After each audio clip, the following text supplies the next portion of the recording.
Hello students, कैसे हैं आप सब। आशा करता हूँ मस्त होंगे, व्यस्त होंगे।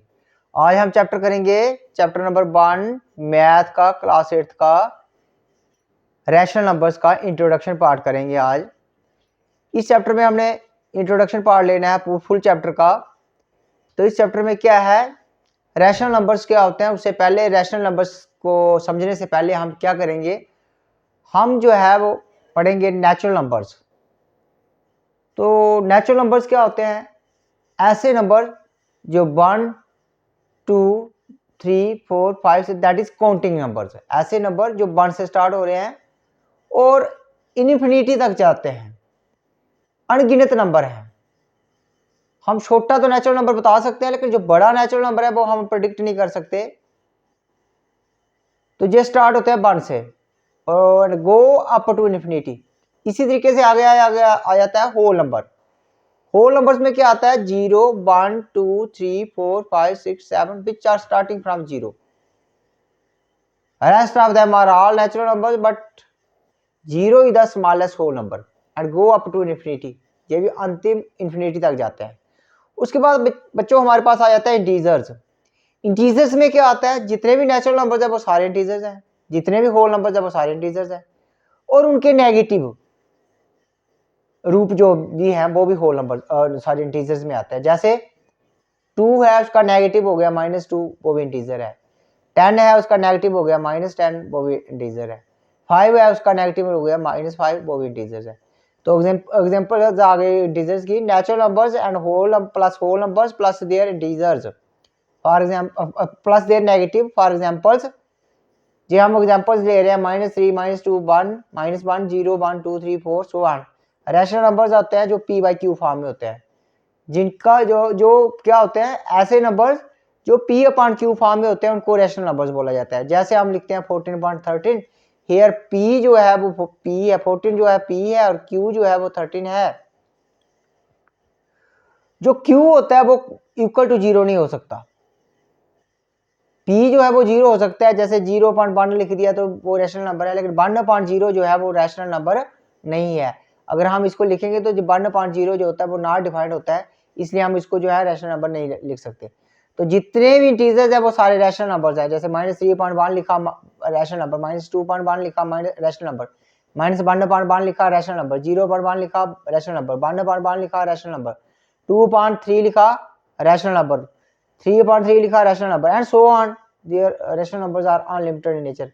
तो एग्जांपल्स दिए मैंने, -4.3 2.5 1.6 0.5 2.3 1.3 4.9 are the examples of rational number. तो there are unlimited rational numbers in our book. तो आप जो है इनको स्टडी कर सकते हैं। उसके बाद हमारे पास आता है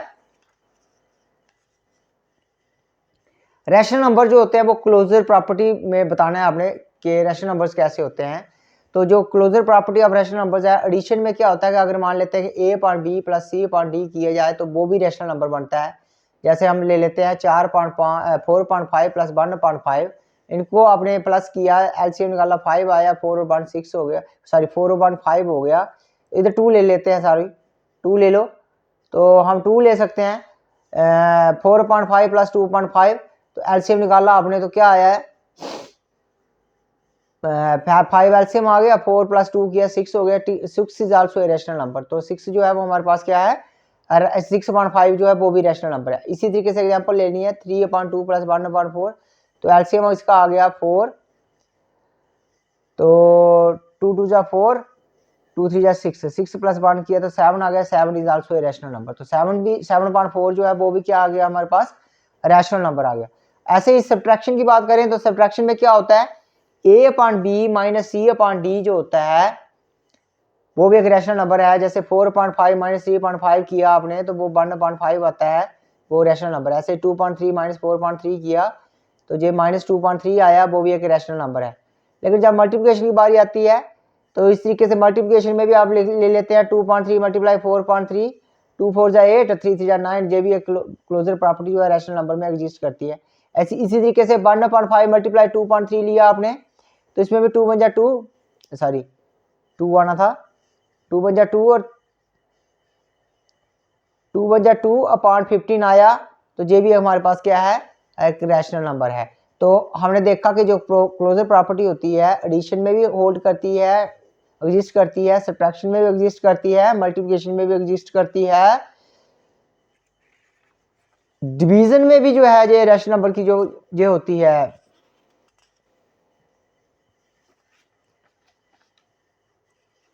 जब डिवीजन की बात आती है तो डिवीजन में हम क्या लिखते हैं कि a पॉइंट b जो है वो c पॉइंट d के बराबर है कि नहीं है, इसको हम जस्टिफाई करेंगे, वो रैशनल नंबर बनता है कि नहीं बनता।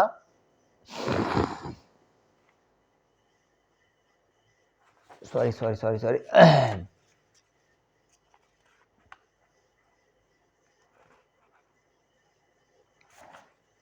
डिवीजन की बात आती है जब हमारे पास if we divide two not zero rational numbers the result will be a rational number, तब रिजल्ट जो होगा वो क्या होगा, वो रैशनल नंबर होगा। फॉर एग्जांपल 4.3 डिवाइड बाई 2.3 किया तो इसको उल्टा किया 4.3 मल्टीप्लाई 3.2 2 टू द 4, तो वहाँ 2.1 आया, रैशनल नंबर है। लेकिन but is a rational, but 4.3 divide by not zero, sorry 0.1 that is 0, तो जब इसको करते हैं हम तो ये नॉट फाइंड हो जाता है which is not a rational number, तो ये रैशनल नंबर नहीं रहता। डिवीजन जो है तभी रैशनल नंबर क्लोजर प्रॉपर्टी रहती है जब a अपॉन बी जो होगा divide by c upon D होगा, but c upon D does not equal to 0।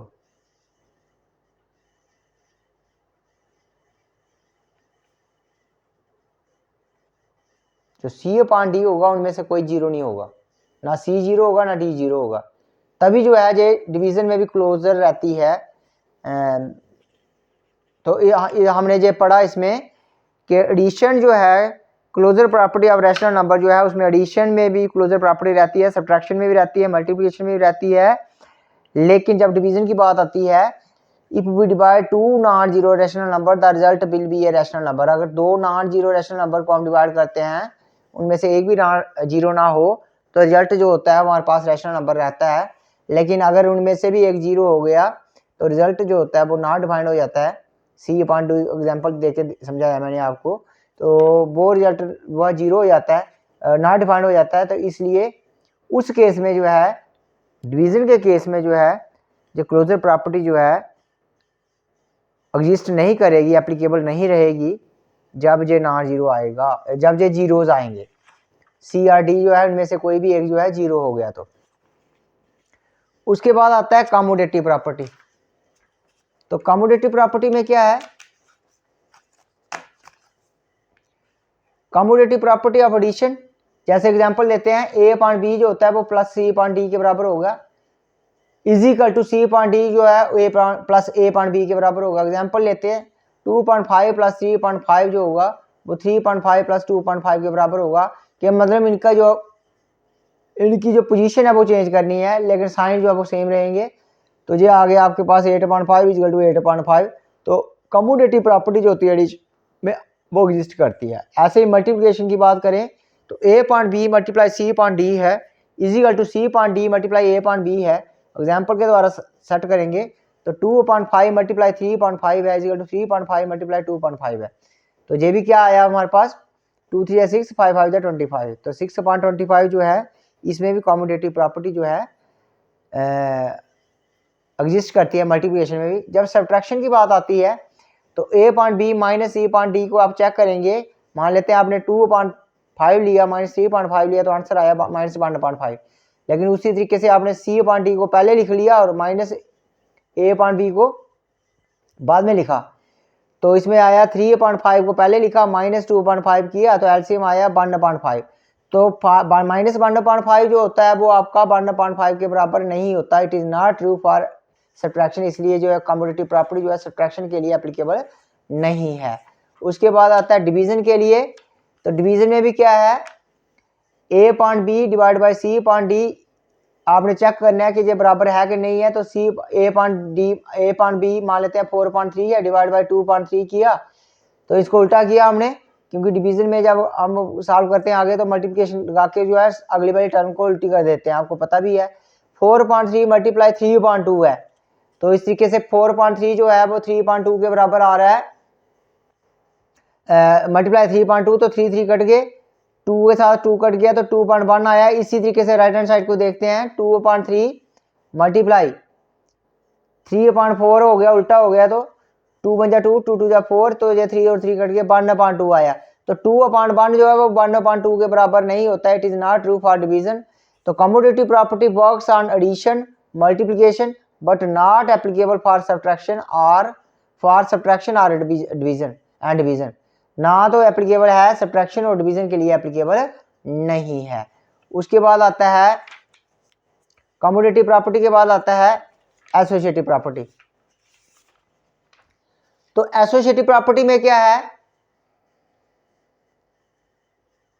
Associative property of rational numbers में क्या है कि एडिशन में है कि a upon b plus bracket के अंदर c upon d plus e upon f। तो एडिशन में जो है सभी पार्ट जो है एडिशन में रहेंगे। तो आपने क्या करना है, इनका जो पोजीशन चेंज करनी है, मतलब जो इनकी जो ग्रुपिंग है वो चेंज करनी है। तो जब हम इसकी ग्रुपिंग चेंज करते हैं, a upon b plus c upon d इसको एक ग्रुप में रखते हैं, प्लस e अपॉन f को जो है अलग कर देते हैं। तो इसी तरीके से अगर एग्जांपल के साथ समझे, 4.3 प्लस 5.3 प्लस 6.3 है, इनकी ग्रुपिंग अलग करेंगे। 4.3 प्लस 5.3 प्लस 6.3 हमने इसको सॉल्व करके देखना है कि क्या उनका आंसर जो है बराबर आता है कि नहीं आता। 4.3 प्लस 11.3, 5 और 6 को प्लस किया तो 11.3 हो गया। तो 4.3 प्लस 11.3 को किया तो ये 15.3 आया। इसी तरीके से 4.3 प्लस 5.3 प्लस 6.3 किया हमने, 4 और 5 कितना हुआ 9, 9.3 प्लस 6.3 किया तो 9 और 6 जो होता है वो भी 15 होता है, 15.3 जो है। तो इसका मतलब है कि जो एडिशन है इसमें एसोसिएटिव प्रॉपर्टी ऑफ एडिशन जो है अब रैशनल नंबर्स जो है वो एप्लीकेबल है। और आगे मल्टीप्लिकेशन में भी एप्लीकेबल है, a upon b multiply c upon d multiply e upon f is equal to a upon b multiply c upon d multiply e upon f। Example है 4.3 multiply 5.3 multiply 6.3 is equal to 4.3 multiply 5.3 multiply 6.3, 4.3 multiply 6 5 जा 30.9, 4.3 multiply 5.3 है तो 4 5 जा 20, 3 3 जा 9 आया into 6.3। तो इसको multiply किया 4 3 120 अपॉन 3 9 जा 27, 20 इंटू 6 किया तो ये भी 120 तो इसमें भी जो है मल्टीप्लिकेशन में भी जो है associative property of rational number जो है एग्जिस्ट करती है। उसके बाद आता है डिवीजन, सॉरी उसके बाद आती है डिवीजन के लिए सब्ट्रैक्शन के लिए। तो सब्ट्रैक्शन में क्या है, मान लेते हैं कि दो a upon b minus c upon d minus e upon f किया आपने, तो a upon b minus c upon d minus e upon f किया। तो एग्जांपल लेके समझेंगे तो ये इक्वल नहीं होती है। 4.3 माइनस 5.3 माइनस 6.3 किया, इसी तरीके से 4.3 माइनस 5.3 माइनस 6.3 किया आपने। 4.3 माइनस इसको सॉल्व किया हमने तो 6 में से 5 घटा 1.3 आया, इज इक्वल टू इसको सॉल्व किया माइनस 5.3 माइनस 1.3 आ गया, माइनस 6.3 अलग रहा। अब इनका माइनस माइनस प्लस हो गया, जो प्लस हो जाता है तो ये कितना आया हमारे पास 4 और 0.5 हो गया, एलसीएम सेम है 3 तो 5.3 हो गया, और ये भी 3 है लेकिन ये 6 और 0.7 हो जाएंगे, माइनस 7.3 हुआ तो ये बराबर नहीं है। इसलिए सब्ट्रैक्शन में जो है associative property of subtraction operational number जो है वो एग्जिस्ट नहीं करती है। उसके बाद हमारे पास आता है डिवीजन के लिए। तो डिवीजन क्या होती है, a upon b divide by c upon d divide by e upon f है। तो इसको हमने भी ग्रुपिंग करनी है, a upon b divide by c upon d करना है और e अपॉन f को अलग कर देना है। तो 4.3 डिवाइड बाई 5.3 डिवाइड बाई 6.3 है is equal to 4.3 divide by 5.3 divide by 6.3 है। तो इनको सॉल्व किया हमने तो 5.3 मल्टीप्लाई 3.6 हो गया, 3 3 कट गए 5.6 आ गया। इसी तरीके से हमने इसको किया 3 3 कट के 4.5 आ गया डिवाइड बाई 6.3 रहा। तो इस तरीके से दोबारा से आपने इसको मल्टीप्लाई करना है, तो ये उल्टा हो गया 6.5 हो गया, 3 1 जा 3 3 2 जा 6 4 2 जा 8.5 आंसर आ गया इसका। इस तरीके से इसको करना है 3.6 हो गया। तो इसमें जो है 2 के साथ ये कटा 2 2 जा 4 2 3 जा 6 और 3 और 3 कट के 2.5 आ गया। तो ये बना 8.5 और ये बना 2.5। तो ये बराबर नहीं होते हैं। तो डिस्ट्रीब्यूटिव प्रॉपर्टी में क्या है, डिस्ट्रीब्यूटिव प्रॉपर्टी ऑफ मल्टीप्लिकेशन। अच्छा, अब ये हमने पढ़ लिया नटशेल में कि जो सब्ट्रैक्शन है और डिवीजन है इसमें एसोसिएटिव प्रॉपर्टी जो है क्या नहीं करती है, एसोसिएटिव प्रॉपर्टी में जो है एडिशन और मल्टीप्लिकेशन में एग्जिस्ट करती है, लेकिन उसमें डिवीजन और सब्ट्रैक्शन में एग्जिस्ट नहीं करती है। तो उसके बाद आता है हमारे पास डिस्ट्रीब्यूटिव प्रॉपर्टी। तो डिस्ट्रीब्यूटिव प्रॉपर्टी क्या होती है, distributive property of multiplication over addition. हमने इसको डिस्ट्रीब्यूट करके बांटना है, मल्टीप्लिकेशन ओवर एडिशन। ऐसे ही है distributive property of subtraction, multiplication over subtraction. इसकी ये एग्जांपल है, सॉरी, उसके बाद ये एग्जांपल है उसकी मल्टीप्लिकेशन ओवर सब्ट्रैक्शन। तो सबसे पहला एग्जांपल इसकी समझ लेते हैं। तो a upon B multiply c upon D plus e upon f। तो ये क्या आएगा, a upon B multiply c upon D plus a upon B multiply e upon f। तो 4.5 ब्रैकेट में आया 2.3 प्लस 1.2। इसको सॉल्व किया, 3 2 जा 6 हो गया, 2 2 जा 4, 3 1 जा 3, 4 3 जा 7, 4 और 3 7 हो गया, 7/6 हो गया। इसी तरीके से हमने इसको कर दिया सॉल्व, 5 3 जा 15, 4 और 8, 4 और 2 6, सॉरी 4 2 जा 8 हो गया। इसी तरीके से 4 1 जा 4, 5 2 जा 10 हो गया। प्लस करना है इनको मल्टीप्लाई करना है, 7 4 जा 28, 5 6 जा 30। इसी तरीके इनको क्या करना है, प्लस करना है। एलसीएम आ गया 30, 15 2 जा 30, 8 2 जा 16, 10 3 जा 30, 4 3 जा 12, 16 और 12 जो होता है 28 होते हैं। 28/30 जे आया, 28/30 जे आया। तो इसका मतलब है कि distributive property of multiplication over addition जो है वो पॉसिबल है, लेकिन उसके बाद distributive property of multiplication over subtraction भी पॉसिबल है। अब हम उसको चेक करेंगे।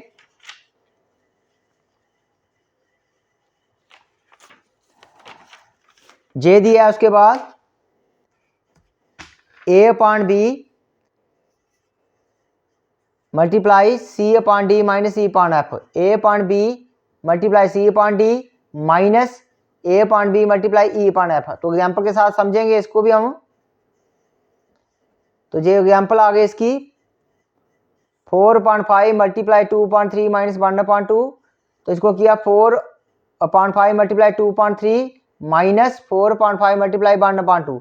ये कर दिया 4/5 मल्टीप्लाई 4 एट 3 2 जा 6, 2 2 जा 4, 3 1 जा 3, 4 में से 3 काटा 1/6। इस तरीके से 4 2 जा 8, 5 3 जा 15 माइनस 4 1 जा 4, 5 2 जा 10। तो इसको भी किया आपने, एलसीएम निकाला, इसका 30 आया, 15 2 जा 30, 8 2 जा 16। उसके बाद 10 3 जा 30, 3 4 जा 12, 16 में से 12 काटा 4, ये 4/30 हो गया। और इधर क्या करना है, 4 1 जा 4, 5 6 जा 30। तो ये जो डिस्ट्रीब्यूटिव प्रॉपर्टी थी,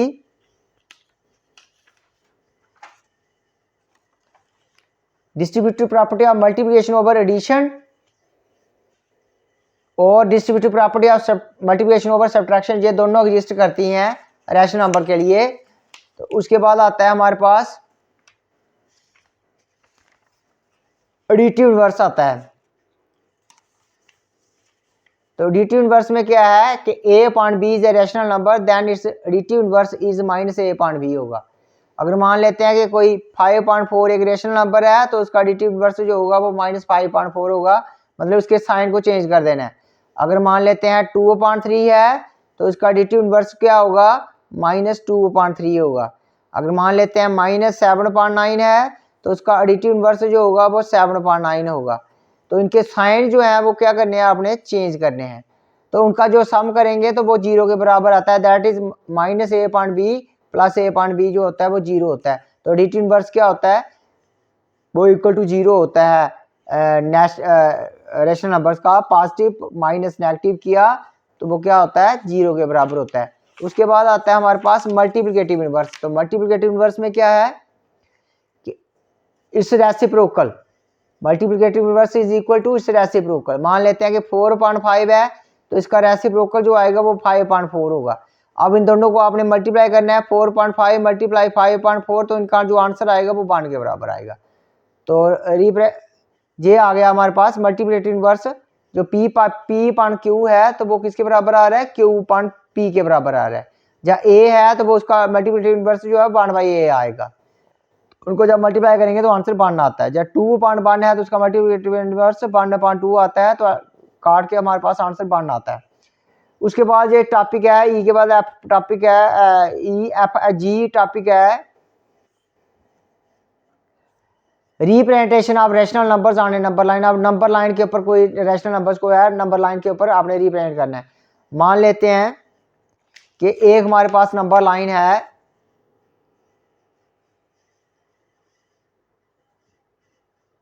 कोई रैशनल नंबर है हमारे पास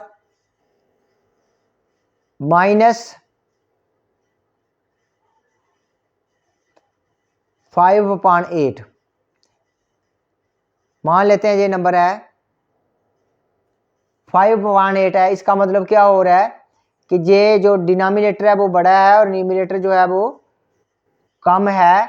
तो आपने सबसे पहले इसको डिवाइड करना है। इसको हम क्या करेंगे, इसको डिवाइड करेंगे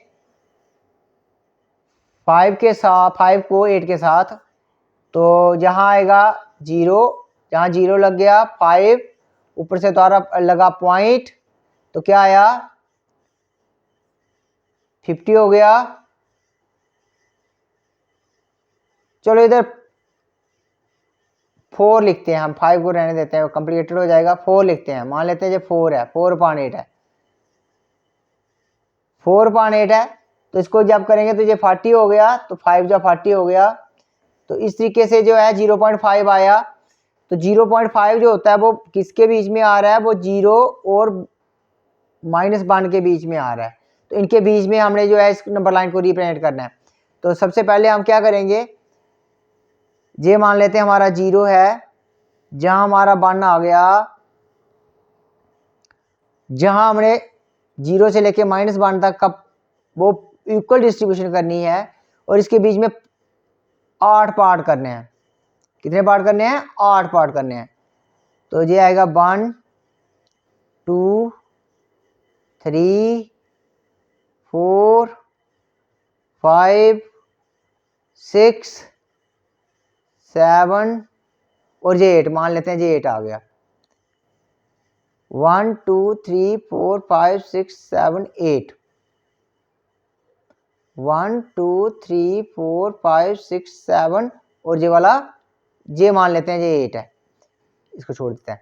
तो जहां पर आया हमारे पास -8/8, जहां पर आया हमारे पास 1, ये 0 है हमारे पास, तो जहां आया 0/8, 0/8, 1/8, 2/8, 3/8, 4/8, 5/8, 6/8, 7, सॉरी यही था 0, ये 0 है हमारे पास, 0/8, 0/8, फिर माइनस का 1/8, माइनस का 2/8, माइनस का 3/8, माइनस का 4/8, ये आया माइनस का 4/8।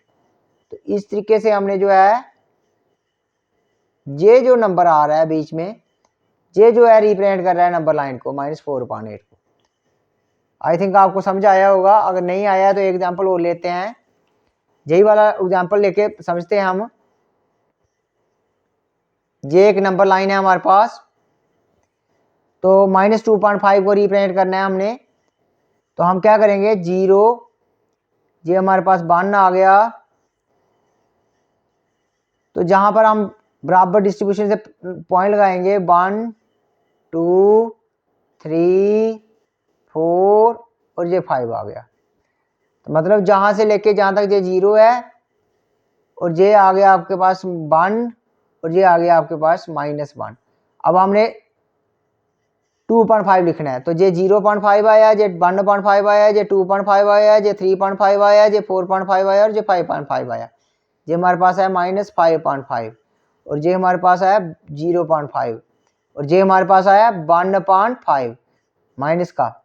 ये पर हमारे पास है -2.5, ये हमारे पास है 3.5 माइनस का और ये हमारे पास है माइनस का 4.5। तो हमारे पास ये आ रहा है, ये रिप्रेजेंट कर रहा है नंबर लाइन में -2.5, ये वाला पॉइंट, ये जो पॉइंट है। तो इस तरीके से जो आपको समझ आया होगा नंबर लाइंस का कॉन्सेप्ट। उसके बाद आता है rational numbers between two rational numbers. आपने रैशनल नंबर ढूंढ रहे हैं बिटवीन टू रैशनल नंबर। जैसे मान लेते हैं कि -2 है और ये 5 है और उसके साथ है 1/2 है, तो इनके बीच के जो रैशनल नंबर हैं वो आपने ढूंढ रहे हैं। तो कितने नंबर हैं इनके बीच में, तो हमें देखते हैं -2.5 और ये 1/2। पहले तो इनके डिनोमिनेटर जो है वो सेम करने हैं आपने। तो क्या करेंगे, -2.5 को इसके डिनोमिनेटर के साथ मल्टीप्लाई करते हैं 2 बार, न्यूमिनेटर और डिनोमिनेटर के साथ। तो कितना आया, 2 2 जा -4 और 5 2 जा 10 हो गया। अब 1/2 को भी इसको सेम करना है डिनोमिनेटर, तो इस डिनोमिनेटर के साथ मल्टीप्लाई करते हैं न्यूमिनेटर को भी और डिनोमिनेटर को भी। तो ये बना 5/10। अब जो रैशनल नंबर्स आए इनके बीच में बताने हैं, minus rational numbers between -4/10 and 5/10। तो ये करेंगे हम, क्या आएगा, -4/10 है, उसके बाद हमारे पास आता है -3/10, -2/10, -1/10, 0/10 दैट इज 0, 1/10, 2/10, 3/10, 4/10 और उसके बाद हमारे पास आता है 5/10। ये आ गया हमारे पास 5/10। तो इस तरीके से जो है हम रेशनल नंबर्स को फाइंड आउट कर सकते हैं। दो रेशनल नंबर्स के बीच में so many rational numbers exist करते हैं, उनको हम जो इसी पैटर्न से जो है फाइंड आउट कर सकते हैं। तो this is all about your introduction part of this first chapter, that is rational number. तो कल हम जो है इसकी एक्सरसाइज करेंगे उसके। तो आई होप आपको समझ आया होगा। Thank you very much.